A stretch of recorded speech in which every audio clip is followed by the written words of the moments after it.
Alors, mesdames et messieurs, bonjour. Donc, nous allons commencer notre conférence de presse, mais au préalable, je voudrais faire une introduction.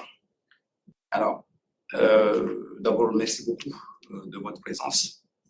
Et, je pense que le sujet mérite qu'il soit connu de tous, parce que nous avons connu cette période difficile que nous connaissons toujours, et que par rapport à ces difficultés, on a l'impression que les gens pensent que c'est du passé, alors que c'est maintenant qu'il faut construire, reconstruire et donner de l'espoir à cette population qui souffre de plus en plus et qu'on a l'impression malheureusement que, voilà ma collègue qui arrive.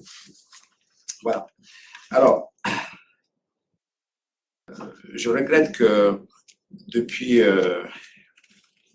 3 mois après une catastrophe comme Chido, dans un territoire français, nous sommes obligés d'alerter les autorités sur une gestion de crise qu'il faut bien reconnaître comme problématique. Et je pèse mes mots. Alors que la population française s'est fortement mobilisée pour soutenir notre archipel, une telle situation n'est pas acceptable. Je ne suis pas le seul à le constater sur le terrain. Les organismes qui ont l'habitude d'intervenir auprès des catastrophes dans les pays étrangers font le même constat. 3 mois après une catastrophe, ils n'ont jamais vu une telle situation dans des pays moins développés que la France. Alors, cette question de conteneurs bloqués sur le port de Longoni constitue une bonne illustration de cette gestion problématique de la crise Chido.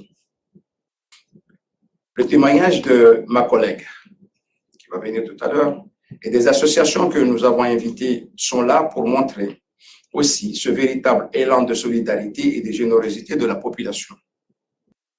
Nous tenons aussi à remercier tous les secteurs associatifs dans l'Hexagone et à Mayotte pour leur forte mobilisation. Cette action de solidarité menée par des bénévoles me rassure dans cette période où l'individualisme semble dominer. J'ai pu mesurer concrètement cette mobilisation en me rendant en Seine-Saint-Denis auprès de l'association Outre-mer Solidarité Catastrophe. Cette association a effectué un travail extraordinaire pour mener cette association menée par ma compatriote Siti Maliki plutôt, qui ne pouvait pas participer ce matin à cette conférence de presse. Notre population mahoraise souffre. Elle a un sentiment d'être abandonnée par les autorités. Je partage aussi leur colère quand je vois la réaction que j'ai eue à la suite de mes interventions pour soulever la problématique de ce blocage des conteneurs. La réponse à ma question au gouvernement le mercredi 19 mars était, je le souligne bien, indigne d'une autorité publique au regard des souffrances d'une population auprès d'une telle catastrophe. Alors, bien sûr, après que j'ai pris la parole, bien évidemment, il y aura une intervention de ma collègue Anne Lehouerou, c'est breton, donc j'ai du mal à prononcer, c'est la sénatrice de la Côte d'Armor, et puis il y aura l'intervention, bien sûr, de Brieux Le Bevé, et une autre intervention de Jean-Luc Cyprien, qui représente l'association, bien sûr, des Outre-mer solidaires et catastrophes. Donc maintenant, je laisse ma collègue intervenir, et puis après, on prendra, bien évidemment, les questions et répondra à une. Merci beaucoup. Merci Saïd, merci Monsieur le Sénateur. Alors, à la suite du cyclone Chido, un élan de générosité, on peut le dire, a été constaté dans l'Hexagone et particulièrement en Bretagne et particulièrement dans mon département des Côtes-d'Armor, puisqu'il y a des liens d'amitié historique entre Mayotte et notre département. Notamment, nous accueillons des jeunes mahorais dans nos établissements scolaires professionnels et des liens, je dirais, particuliers ont été liés entre les familles de chez nous et les familles de chez vous, Saïd. Donc, bien évidemment, à la suite du cyclone, nous avons été très touchés par cette catastrophe naturelle majeure qui a frappé, je dirais, de manière très très importante Mayotte. Et de nombreuses associations locales se sont donc mobilisées et ont organisé des collectes, recueilli des produits de première nécessité. Et c'est le cas de Costarmoricain et en particulier un enseignant originaire du département. Et c'est cet exemple que dont je souhaitais vous faire part. Il exerce à Mayotte, enseignant, donc avec sa compagne. Il est originaire de Plougrescan, une petite commune du nord de mon département, donc Brieux et Sophie Lebévert, et je crois qu'on va les avoir en ligne tout à l'heure. Donc pour financer l'acheminement de 21 tonnes d'aides diverses qu'ils ont collectées dans le département pendant leurs vacances en Côte d'Armor, et ils ont pris à leur charge 5 300 € de frais pour acheminer le container à Mayotte, et en pensant que cette somme couvrait l'ensemble des frais d'acheminement et de récupération pour pouvoir donc ensuite distribuer et travailler avec les associations locales et leurs partenaires locaux à Mayotte. Et quelle n'a pas été leur surprise de devoir régler une somme donc de 3 396 € exactement pour le débarquement du container et pour sortir le container du port. Donc bien évidemment, cette somme, ils ne l'avaient pas du tout envisagée. Et le container est donc toujours coincé, on va dire, au port, avec des frais de retard qui continuent de s'accumuler. Et c'est la difficulté. Je crois qu'aujourd'hui, la dépense totale doit avoisiner les 10 000 €, ce qui n'avait pas du tout été envisagé à l'origine, et pour une somme qui n'est pas forcément facile à trouver. Donc cet enseignant qui aide à organiser la solidarité pour Mayotte ne peut pas supporter ces coûts. Bien évidemment, nous avons sollicité le gouvernement pour voir comment le gouvernement et l'organisation logistique mise en place par le préfet, par aussi le général qui a été nommé pour organiser, je dirais, dépatouiller les difficultés qui n'ont pas forcément été prévues, mais qui sont une réalité dans la difficulté que peut vivre Mayotte dans la remise en fonctionnement des différents services. Eh bien, nous avons sollicité le gouvernement à plusieurs reprises. Une question au gouvernement a été posée et je pense que la réponse n'était pas du tout à la hauteur de nos attentes. Bien sûr, il y a la levée des frais de douane, mais ça n'est pas suffisant. Je pense que là aussi, il y a un sujet à prendre à bras le corps et que les services de l'État doivent aussi accompagner les associations et accompagner tous ceux qui travaillent. Alors là, on est sur l'exemple des associations, mais je pense qu'il y a aussi des exemples d'entreprises et divers exemples qu'on pourrait trouver pour faciliter la remise en route des services à Mayotte. Donc à ce jour, on peut dire qu'il y a 12 mètres cubes de vêtements, de produits d'hygiène, de matériel scolaire qui sont bloqués au port, alors même que les enfants attendent, les enseignants attendent. Donc derrière, ce sont peut-être une petite goutte, une petite pierre à l'édifice de la reconstruction de Mayotte que ces enseignants souhaitaient apporter et qui se trouvent démunis et puis en difficulté pour tenir aussi les promesses qu'ils ont pu faire auprès des Costarmoricains qui ont eu cet élan de solidarité. Mais je pense que nous ne sommes pas les seuls. D'autres départements, Moselle, d'autres sont aussi concernés. Et puis, bien sûr, l'objectif premier de cet élan de solidarité, c'est aussi d'apporter une contribution et de faciliter la vie des gens au quotidien en apportant les produits nécessaires de première nécessité. Donc voilà, donc je trouvais important de contribuer à cette alerte que l'on doit lancer et demander aux autorités de prendre des dispositions pour assurer une fluidité et une facilité de sortie et d'organisation locale pour assurer le service minimum à la population. Merci. Merci beaucoup, chers collègues. Maintenant, j'invite monsieur le... On va tenter de régler comme ça si on a un problème de connexion. D'accord, ok. Sinon, je vais me sentir tout seul.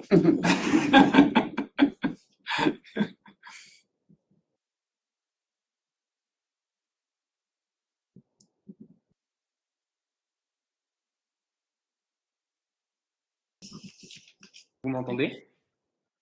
Oui, on vous entend, oui. Très bien, alors déjà, je vous remercie de m'avoir invité pour pouvoir parler de la situation. Donc moi, je suis Brieux-le-Bévert, je suis enseignant d'EPS dans un collège du nord de Mayotte. Et en lien avec la Ligue d'haltérophilie de Mayotte, nous avons amené un conteneur qui est maintenant bloqué au port depuis un mois. Donc je vais essayer d'apporter des éclairages et des contextualisations à ce que Madame Le Houerou vous a expliqué, puisque maintenant, on a de nouvelles informations.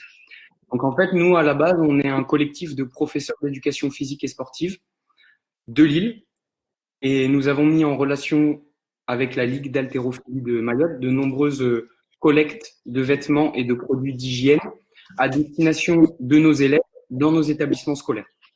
À la suite de ces différentes collectes, nous avons mis en place une cagnotte pour affréter le conteneur. Donc, nous remercions toutes les personnes qui ont participé à cette cagnotte.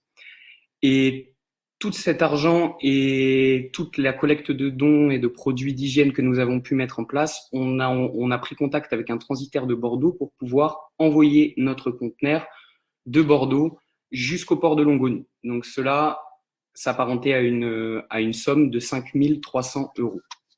Le conteneur est parti le 4 janvier du port de Marseille et il est arrivé au port de Longoni le 18 février. Cependant, il est bloqué au port depuis maintenant un peu plus d'un mois, car on nous demande des frais exorbitants qui s'élevaient à la base à 3 800 € et qui maintenant s'élèvent à 5 800 €, avec des frais du coup que nous ne sommes pas capables de sortir. Mais nous sommes disposés à payer une certaine somme dans la mesure où ce sont des charges qui sont logiques pour un conteneur de dons. Par exemple, la manutention et la livraison du conteneur jusqu'à nos établissements scolaires qui s'élèvent à peu près à 1 800 €. Mais il y a des charges dont nous ne comprenons pas la raison pour laquelle nous devons payer puisqu'il s'agit de dons, et à commencer par des frais de douane appelés redevances sur marchandises qui s'élèvent à 1 000 €, des frais de dossier et des frais de retard qui s'élèvent maintenant à 1 900 €. En comparaison, et pour éclairer un petit peu la situation, on a pris contact avec des associations de métropole qui avaient œuvré à Saint-Martin lors de l'ouragan Irma en 2017, et eux n'avaient eu aucun frais de cette nature à payer lorsqu'ils avaient envoyé des conteneurs et des dons sur l'île. Donc nous ne comprenons pas la situation dans laquelle nous nous trouvons. Bloqués, nous avons pris contact avec les différents acteurs sur l'île, aidés par des associations de métropole. On a pris contact avec le port, on a pris contact avec la préfecture, avec le conseil départemental, et en fait, toutes ces personnes se renvoient un petit peu la balle sans nous donner de solutions claires pour nous aider à débloquer notre conteneur et pouvoir aider les personnes qu'on peut aider avec les dons qu'on a mis en place. Nous, ce qu'on voit comme solution là pour la suite, on voit 3 solutions. Soit on arrive à trouver une solution avec les différents acteurs pour pouvoir sortir nos dons en payant une somme qui est logique pour des dons. Soit on trouve la solution de généreux donateurs qui peuvent nous aider à financer cette somme qui est quand même exorbitante pour une association comme la Ligue d'haltérophilie de Mayotte. Et enfin, la troisième solution, qui nous crèverait le cœur, mais on n'aurait pas d'autre solution, ça serait d'abandonner nos dons au port. Dans le cadre de cette troisième solution, moi qui suis responsable et un petit peu porte-parole du collectif et qui ai mon nom sur tous les documents concernant le conteneur, je me pose la question suivante. Est-ce que si cette situation venait à se dérouler, je ne serais pas traduit en justice dans la mesure où j'abandonne des dons et j'ai fait venir un conteneur qui prend de la place au port, qui utilise un conteneur d'une entreprise. Est-ce que je ne vais pas être traduit en justice par ces personnes puisque j'utilise de la place au port? Donc, voilà ce que je peux dire sur la situation dans laquelle nous nous trouvons.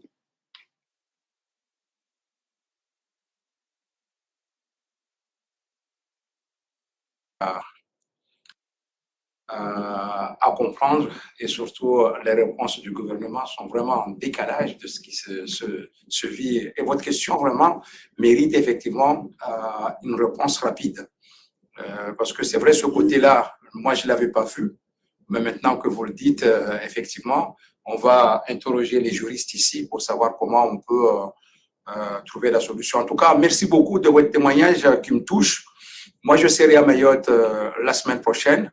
Et j'essaierai de vous voir et puis essayer de discuter sur place et voir peut-être les autorités locales aussi là-bas si on pourra trouver une solution pour le bien sûr, de cette population. Et merci beaucoup.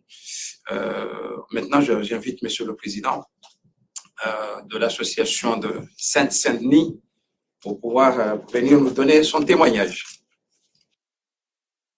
Bonjour, mesdames, messieurs, monsieur le sénateur.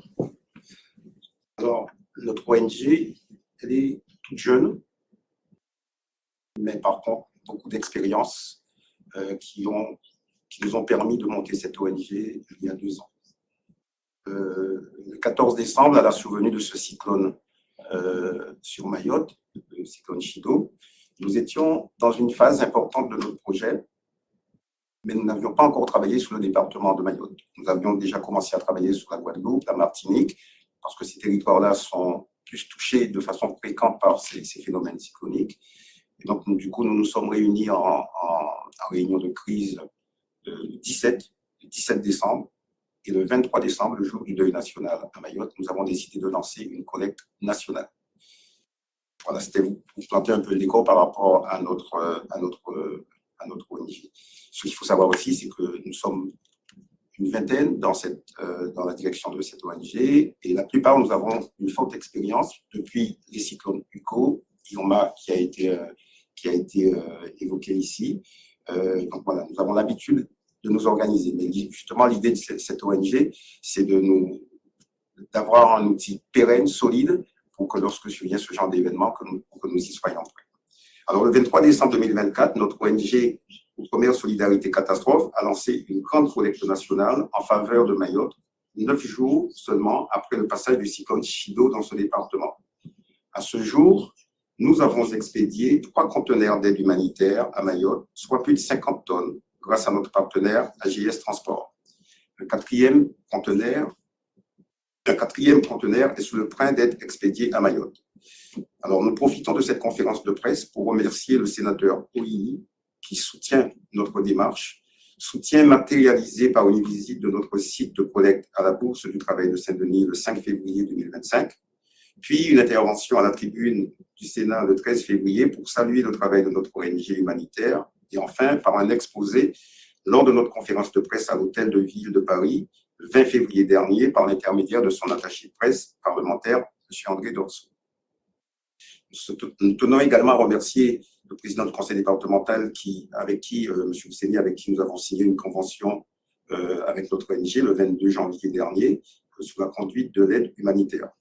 Alors, s'agissant de l'aide humanitaire proprement dite envers nos compatriotes mahorais, nous avons reçu plusieurs signaux faisant état des difficultés d'acheminement des conteneurs dans le port de Longoni, privant nos compatriotes d'une aide précieuse, voire vitale. Nous avons notre manager humanitaire, Siti Maliki, qui est en lien de façon quotidienne avec la situation à Mayotte, et elle est catastrophique. Bien évidemment, après un cyclone, on sait qu'il y a une phase où les médias sont tout le temps présents. Notre force, en tout cas, et ce qu'on souhaite, c'est de rester très, très, très vigilant pour faire part de la situation réelle sur ce territoire français, 5e département. Alors, quelle est la position du ministère des Outre-mer et du gouvernement à ce sujet? On se pose des questions. On se pose des questions parce qu'on n'entend rien, on essaie de faire des approches, aucune réponse. Nous avons été alertés aussi sur les difficultés que rencontrent certaines associations pour acheminer l'aide humanitaire à Mayotte. Une contribution financière leur serait exigée, alors qu'au terme de la loi, les expéditions à caractère humanitaire destinées à des populations et à des zones sinistrées sont exonérées de taxes douanières et d'octroi de mer. Nous aimerions en savoir davantage sur la réalité de ces déclarations, en invitant toutefois les organismes concernés à se rapprocher de la Direction générale des douanes et du Conseil départemental de Mayotte, qui sont les seuls habilités à délivrer des exonérations de taxes. Nous rencontrons également, nous, en tant qu'ONG, des difficultés pour financer nos 3 conteneurs. Nos conteneurs, nous avons rencontré le préfet, M. Jacob. Nous avons rencontré également le général Facon. Nous avons formulé des demandes depuis pratiquement plus d'1 mois et demi et jusqu'à maintenant, aucune réponse. Nous avons également demandé un rendez-vous au ministre des Outre-mer, M. Valls. On savait qu'il était en déplacement, mais aucune réponse à ce jour. Alors, je profite également pour demander à l'État, au ministère des Outre-mer, M. Manuel Valls, de mettre en place des mesures d'assouplissement afin de faciliter la récupération de ces conteneurs. Nos conteneurs sont partis. Notre premier conteneur est parti le 11 janvier, le deuxième le 18 janvier. Les 2 conteneurs arrivent que demain au port de Longoni. Ils ont été déroutés vers le port de Maurice et dès demain, on a 2 conteneurs qui arrivent donc à Mayotte. Donc, nous souhaitons qu'ils soient mis à disposition donc rapidement pour que les dons parviennent aux Mahorais qui sont dans le besoin. Parce que nous, on se dit que les Français se sont mobilisés en masse, vraiment en masse. Il y a des tonnes et des tonnes de denrées qui sont en train, peut-être qu'ils seront avariés d'ici là, hein, puisque heureusement qu'on n'avait pas mis des pommes de terre, parce qu'à mon avis, voilà. Mais voilà. Mais en tout cas, on souhaite qu'il y ait vraiment des mesures faciliter la mise à disposition de ces conteneurs pour que les dons arrivent aux Mahorais. Voilà. Je vous remercie. Merci. Alors maintenant, les journalistes, nous sommes disposés à répondre à vos questions si vous en avez. Il y en a qui sont connectés. Merci.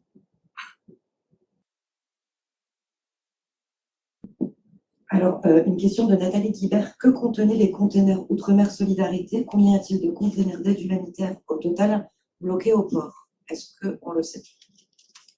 Alors, concernant nos conteneurs, donc, nous sommes appuyés sur les demandes directement venant de Mayotte, donc beaucoup de denrées alimentaires non périssables, beaucoup de produits d'hygiène, des produits pour bébés, beaucoup de produits pour bébés, de l'eau,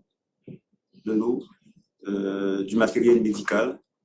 Donc voilà, c'est ce qui constitue ces 50 tonnes. Et concernant la position de nos conteneurs, comme je l'ai dit, donc ils arrivent demain au port de Longoni. Ensuite, il y aura toutes les opérations de dédouanement. Nos conteneurs vont être récupérés par le conseil départemental avec qui nous avons signé une convention.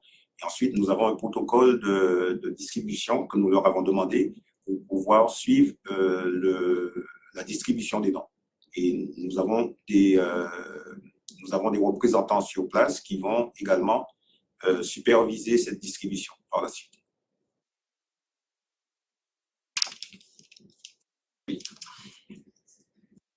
Vous disiez tout à l'heure que cette situation concerne aussi d'autres départements. Il y a eu des mobilisations pour acheminer de l'aide. Est-ce que vous avez fait un pointage sur le nombre d'associations qui sont concernées, qui voient leurs conteneurs, leurs dons bloqués de cette manière? Est-ce que vous avez une idée en fait du volume total qui pourrait être concerné par ces blocages? Écoutez, il y a eu une mobilisation sans précédent ici en métropole. Il n'y a pas un seul département qui ne s'est pas mobilisé et des associations humanitaires aussi se sont mobilisées. Donc, ce qui fait que nous, on a été alertés par une association de Moselle. Il y avait 2 conteneurs qui étaient bloqués au port, effectivement, et c'est là où on a diligenté une enquête ici avec mes compatriotes à Mayotte. Et c'est là où ils m'ont dit qu'il n'y avait pas que Moselle, et qu'il y avait d'autres associations aussi qui avaient envoyé des conteneurs. Et donc, bien sûr,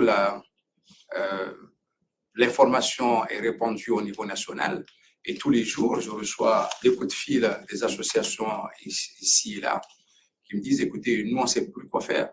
On ne va pas prendre le risque d'envoyer des conteneurs à Mayotte et nous demander de payer.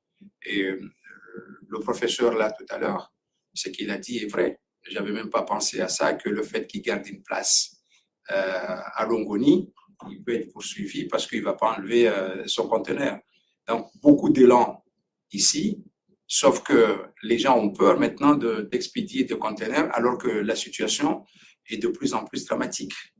Et donc, c'est une des raisons que on va se battre, on va tout faire pour que le gouvernement, au moins, entende le cri des Maoris qui n'ont pas d'eau, alors qu'il y a des conteneurs qui ont de l'eau.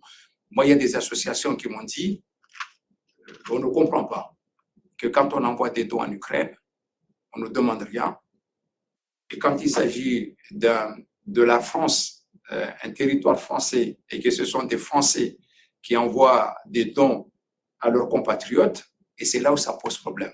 Donc, évidemment, c'est gênant que je suis même gêné de voir que je suis obligé d'interroger mon gouvernement de l'aide alors que ça ne devait même pas exister. Je ne devais même pas poser, la question ne se poserait même pas parce qu'elle ne se pose pas ailleurs et que c'est à Mayotte. Donc, je suis un peu, pas énervé, mais désemparé de voir que quand j'arrive à Mayotte, les rayons sont vides. Quand je vais à Mayotte, les enfants vont à l'école alors qu'ils n'ont pas de cartable, ils n'ont pas de matériel scolaire, alors qu'il y a des conteneurs qui sont là, qui sont bourrés de matériel, on pourrait les aider. Vous savez, Isaac Emelar pour France Culture, bonjour. Tout à l'heure, l'enseignant parlait de Saint-Martin, que c'était plus facile à Saint-Martin justement d'affréter des conteneurs. Vous parlez de l'Ukraine, est-ce que vous savez pourquoi c'est plus compliqué à Mayotte, justement? Justement, c'est la question que j'ai posée au gouvernement. Et la réponse du gouvernement, c'était de me dire circuler, il n'y a rien à voir. C'est ça. Et on ne comprend pas. C'est exactement la réponse qu'on m'a donnée. Donc, j'essaie de comprendre parce que ça Mayotte soit un pays étranger, je pourrais peut-être le comprendre. Mais Mayotte, c'est un département français. C'est comme si on prenait un conteneur dans le Morbihan et on l'amenait, je ne sais pas, à Vienne. C'est le même débat. Pour moi, c'est pareil. Donc, pourquoi à Mayotte, on va demander à des associations qui essayent d'aider, qui font, c'est de l'aide, on va leur demander de payer. Donc, je ne comprends pas. Non, juste pour, est-ce que vous avez un peu l'impression de demander la lune, là, au gouvernement, alors que c'est quelque chose d'un peu logique? Est-ce que tu peux répondre? Que ne faut pas donner la lune. Moi, je dois dire que je suis surprise d'être ici pour une conférence de presse sur le sujet, parce que c'est vrai que au départ, quand j'ai été sollicitée par Monsieur Le Bévert, ça me semblait tellement naturel que les choses se passent naturellement et que les containers soient débloqués tout à fait normalement. Que le problème n'ait pas été détecté au départ, on a sollicité, mais ensuite, je pense que les autorités locales se doivent de regarder de près, parce que c'est vrai qu'on n'a pas l'explication, mais les autorités locales, il est de leur devoir, à mon avis, de regarder où ça bloque, où ça pêche, et d'enlever les verrous qui doivent sauter. Enfin, il y a vraiment une difficulté. Nous n'avons pas l'explication, Et nous sommes surpris de cette difficulté, mais vous avez vu le témoignage, c'est quand même une réalité.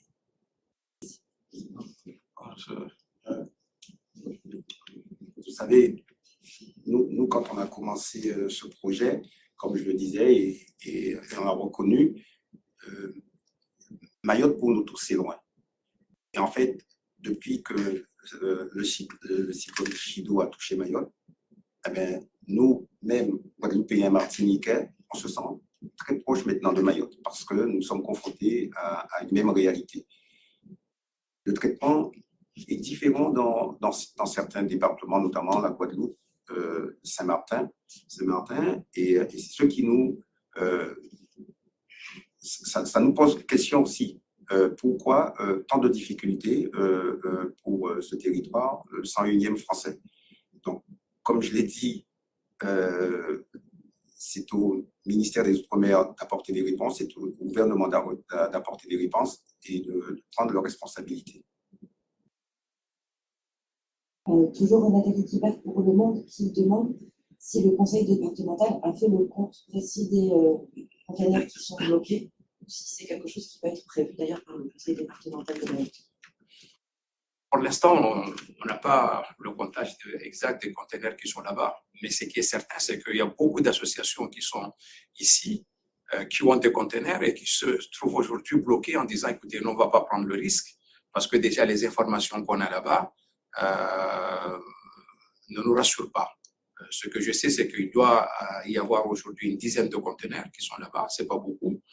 Et moi, la réponse qui m'a été donnée, justement, concernant la problématique de conteneurs, c'était que l'État ne devait pas se mêler de ça parce qu'ils vont désorganiser la logistique, en quelque sorte, du port de Longoni.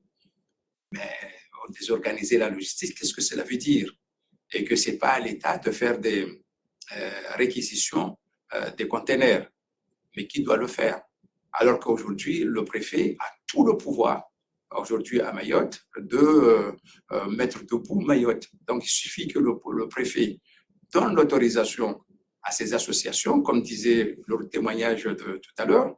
Les associations demandent quoi? Qu'on leur donne l'autorisation d'aller lever leurs conteneurs. Ils sont prêts à payer les camions et à les payer la manutention pour pouvoir amener le conteneur chez eux. Mais même ça, ce n'est pas possible.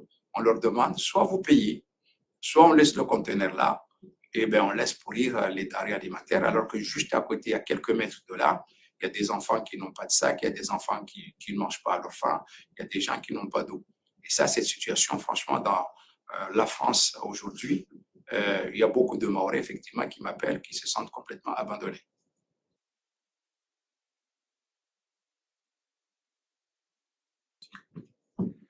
Juste peut-être une dernière question sur la suite, peut-être par exemple en termes de calendrier, vous savez si vous allez être reçu par Manuel Valls, ou vous nous disiez que la semaine prochaine vous seriez sur place à Mayotte, est-ce que vous allez aller voir le préfet à nouveau?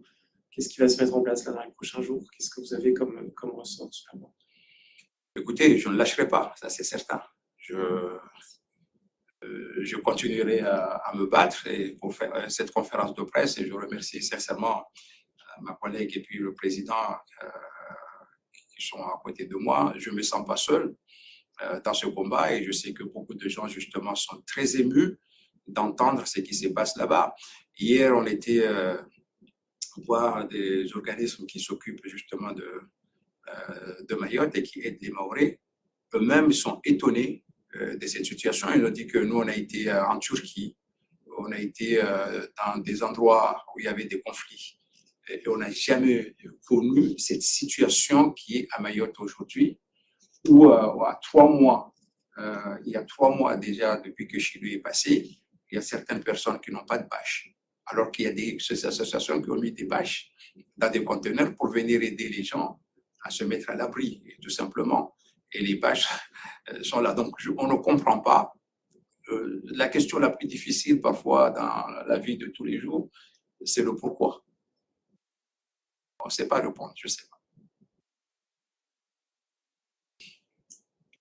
Président. Donc, concernant M. Valls, comme je le disais également, donc nous attendons qu'il nous réponde.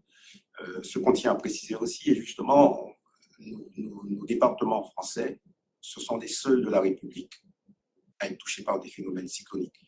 Donc, des dispositifs doivent être mis en place de façon pérenne également lorsque surviennent ce genre d'événements. On ne peut pas à chaque fois bricoler, sachant que ces territoires-là seront touchés quasiment chaque année par des phénomènes cycloniques. Donc, à un moment donné, il doit y avoir des dispositifs mis en place de façon pérenne pour que justement la solidarité des Français aussi puisse s'exprimer. Et c'est ce qui nous touche aussi, parce que nous, en tant qu'ONG, nous avons reçu des dons de partout en France, dès lors qu'ils ont su que cette ONG, qui est la première dédiée aux Outre-mer, a été créée. Et donc, nous nous sommes retrouvés avec des dons qui viennent de Moselle, du sud de la France, d'Angers, de Rouen. Beaucoup de collectivités en Île-de-France sont venues nous apporter leurs dons. Et maintenant, tous ces dons sont coincés, ils n'arrivent pas aux Mahorais. Et sincèrement, on se demande où est le côté humain de cette histoire.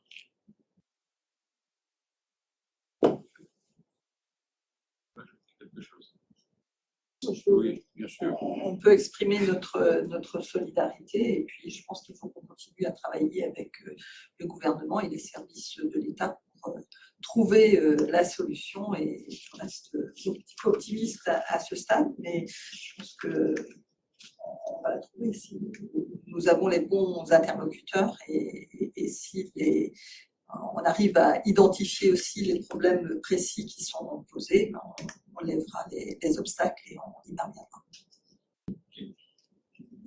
Il n'y a pas d'autres questions?